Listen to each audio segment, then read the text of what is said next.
Ever agreed to something tiny, thinking it was harmless? Then suddenly, you're caught saying yes to something way bigger than you ever imagined. It happens to everyone, smart people, busy people, even the most cautious. This is a foot-in-the-door trick in action, a manipulation technique so subtle you won't even realize it happening. It starts with a small favor, a simple yes. Then slowly, step by step, you're led into bigger commitment. The question is, how often has this happened to you without even noticing? And the scarier part?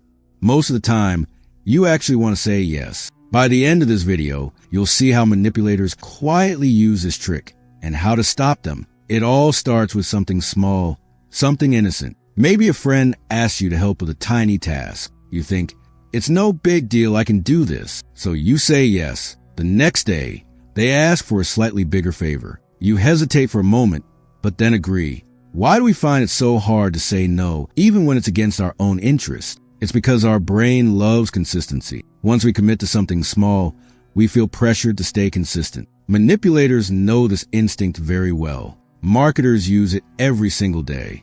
A free trial today, a subscription tomorrow. Co-workers might ask for a small help, and before you know it, you're handling their entire workload. Even in personal relationships, tiny favors can lead to emotional obligations. You might start by lending a small amount of money, and then find yourself trapped in continuous requests. Every yes makes the next yes easier to obtain. Step by step, your freedom of choice quietly erodes, and you barely notice it happening. By understanding this pattern, you can spot the trap before it's too late. The foot-in-the-door technique is a psychological trick that relies on small commitment. It's all about getting someone to agree to a minor request first. Once they say yes, manipulators gradually escalate to bigger demands. Our brains naturally want to remain consistent with past action. So once you agree to something small, saying no later feels uncomfortable. This is called the principle of commitment and consistency. Another reason it works is cognitive dissonance. When we say yes to something small, we justify it to ourselves. This makes it easier to agree to larger requests later. Let's look at some real-life example. In marketing, companies often start with free trials. You sign up for a tiny, risk-free offer. Then slowly, they push for subscriptions or add-ons. In the workplace, it's common too. A colleague asks for help with a simple task. You agree, thinking it's just once. Soon, they expect you to handle bigger projects. Even friends or family can use it without malicious intent.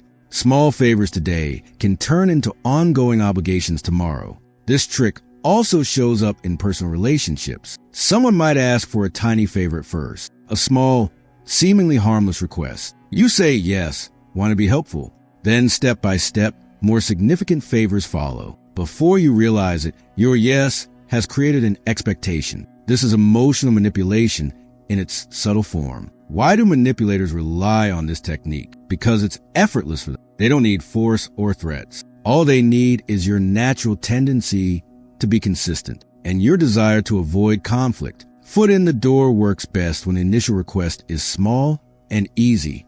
If it were too big, you might refuse immediately. So the trick is to start tiny, almost unnoticeable. Once the first yes is obtained, the bigger yes comes naturally. It's like climbing a ladder one step at a time. Recognizing this pattern is the key to protecting yourself. Notice when small favors start turning into repeated requests. Ask yourself, am I being manipulated or am I freely choosing this? Keep awareness of your own limits. Understand that manipulators rely on subtlety, not aggression. Even famous experiments prove this works. In psychology studies, participants asked for a small favor first were far more likely to agree to larger requests later. The effect is consistent across cultures and situations. It's human nature, not weakness. The foot-in-the-door trick is everywhere. From ads to workplaces to friendships, it quietly shapes decisions. And most importantly, it works because it feels completely normal. You don't feel forced, coerced, or tricked. You simply feel consistent, helpful, or polite.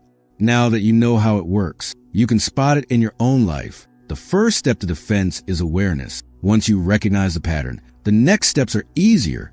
We'll cover those in the next section. The first step to protect yourself from the foot-in-the-door trick is awareness. Notice when someone starts with a small request. Ask yourself why they are asking and what could come next. Even a tiny favor can be a setup for bigger demand. Learn to pause before saying yes. Take a moment to think about the long-term impact. You don't need to respond immediately. This simple pause can prevent manipulation. Practice saying no politely but firmly. It's okay to refuse without feeling guilty. Remember, consistency is your choice, not an obligation. Set clear boundaries. Know your limits and stick to them. When someone repeatedly pushes, gently remind them of your limits. Question the motives behind each request. Why is this person asking for something? What do they gain if you agree? Being mindful of intent reduces vulnerability. Break the cycle of small yes. Even one firm no can stop escalation. Manipulators often rely on multiple small agreements. One refusal interrupts the pattern.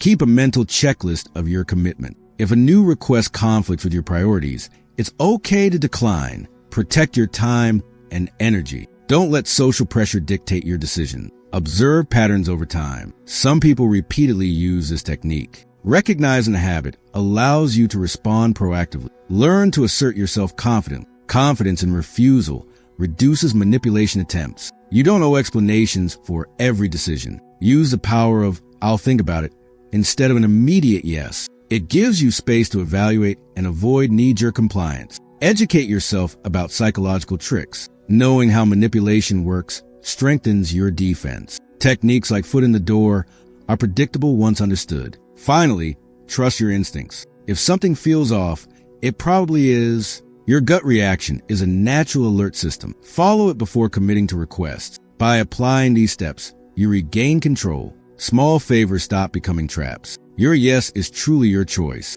Awareness, pause, and assertiveness are your strongest tools. Next time someone asks for a tiny favor, pause for a moment.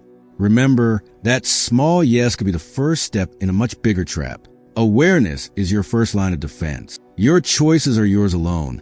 Don't let manipulation take them away. Stay alert to patterns and requests. One small favor doesn't have to lead to another. Your time, energy, and freedom are valuable. Protect them like you would any treasure. Share your experiences in the comments. Have you ever fallen for the foot in the door trick?